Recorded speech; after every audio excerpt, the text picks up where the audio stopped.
Earlier this hour, journalist Jess Braven talked about the lasting legacy of U.S. detentions in Guantanamo Bay. Nancy Hollander is an attorney based here in Albuquerque, but her work takes her around the world, and she currently represents one Guantanamo Bay detainee. Correspondent Gwyneth Dolan sat down with Ms. Hollander to talk about what her client has experienced in his years of detention without any charges. Nancy Hollander, thank you so much for being with us today. Welcome. Thank you for having me. You have a client, Mohamedou Ould Slahi, who has been at Guantanamo Bay for 13 years. Yes, he has. He admits that he swore allegiance to al-Qaeda early in the 1990s, and the government says he has some close connections to terrorists, including Osama bin Laden. You say he's an innocent man. Why is he still in Guantanamo Bay?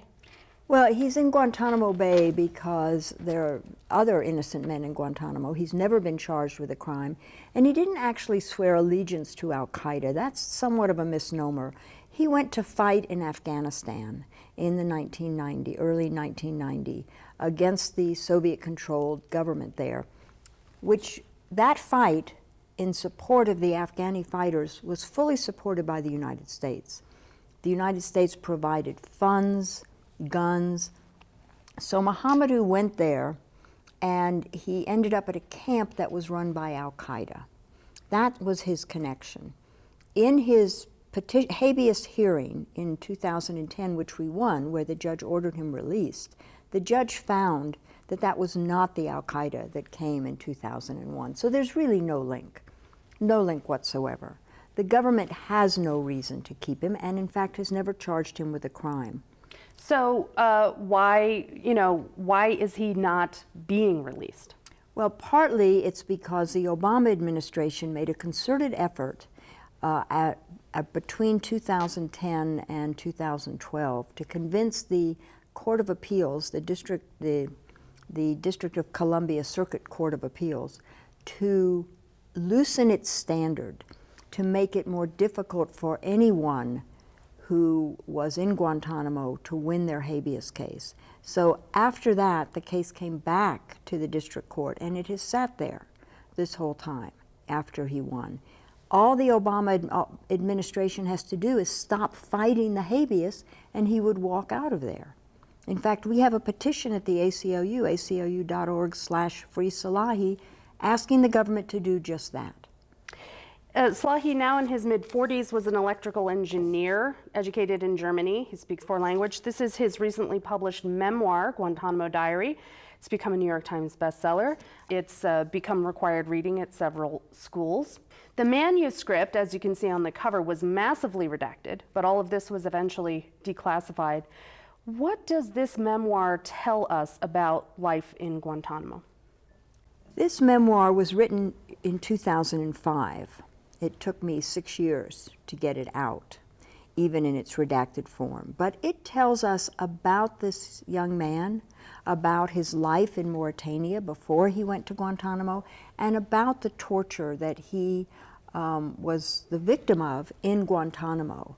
This torture, and it's clearly torture, there's no question about it, was signed by Secretary of Defense Donald Rumsfeld specifically for Mohamedou Ould Slahi. And he describes it in very kind of matter-of-fact way. He doesn't exaggerate. And all of this we know is true, first of all, because the government allowed it out, otherwise they wouldn't, and because there have been 2 or 3 Senate reports that have described exactly what he describes. But really what's significant about this book, in my view, is it's not an angry book. He's not seeking revenge. He talks about how there are good people and there are people who are good but do bad things. He talks about the people who cared for him, the guards who wrote books, gave him books and wrote dedications to him, who protected him. And all he wants to do is go home. That's all he wants. He doesn't hate Americans, he doesn't hate America. He just describes what happened to him so that it's no longer a secret. If he's totally innocent and didn't have any connections and didn't do it wasn't, they had accused him of being involved in some bombings, why would they authorize a special interrogation plan for him, which you call torture? It's been described that way. Why would the government try so hard to get information out of him? Well, it's a bit unclear. When he was first captured by the Americans, he was taken to Jordan, and he was tortured there for about 8 months. At that time, the allegation was that he was involved with the Millennium bombing. This was somebody named Ahmed Rassam, who had lived in Montreal and had left Montreal before Mohamedou got there, but they had been at the same mosque, and that was enough for the U.S. government to keep him under suspicion. By the time he left Jordan, everyone knew that he wasn't involved. But here's what I think happened. We learned only recently from his family that the whole time he was in Jordan, the family was told he was in Mauritania, his home country, in a secret prison, and they brought food and clothing to him every day. So when he was released in Jordan, nobody wanted anybody to know where he'd been. The Americans didn't want anyone to know they were sending people illegally to Jordan, so they took him to Guantanamo. It was after that they decided, through some tortured testimony of someone else, that he might be involved in 9/11. And then they decided, we're going to learn everything about him. That's possible, and now they know that that's not true. But it's also possible that this was nothing more than experimentation. They were experimenting on what they can do to people to get them to confess, and that they didn't really care. And we're learning more and more about what they did at that time.